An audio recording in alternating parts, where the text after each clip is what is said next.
ছেলে ভুলানো সাবজেক্টের জন্য মানব শিশুর রূপ ধরে একটি শিশুর সাথে মিশে যেতে বলল স্যার তাকে। অল্পতেই ছেলেটার সাথে ভাব জমিয়ে ফেলল অদ। ছেলেটা রোজ বিকেলে ছাদে আসে।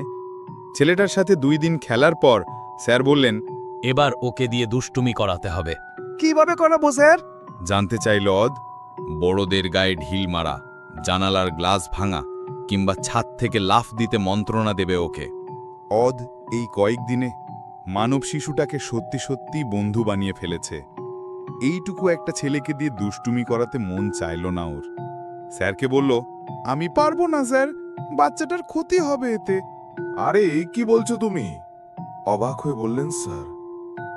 ওর ক্ষতি করাই তো তোমার কাজ, ভূতেরা তো এসবই করে। কিন্তু আমার এসব ভালো লাগে না স্যার। তাহলে তুমি পরীক্ষায় পাশ করবে কিভাবে? এইটুকু ছোট্ট একটা ছেলের ক্ষতি করতে পারবো না আমি। পরীক্ষায় পাশের দরকার নেই আমার। কিছুটা জেদি গলায় বলল অধ্রুব। রেগে গেলেন স্যার। বললেন, ঠিক আছে, আমি হেড স্যারকে বলবো তোমার কথা, তিনি তোমাকে শাস্তি দেবেন। ফুল ভিডিওর লিংক ফার্স্ট কমেন্টে দেওয়া থাকবে।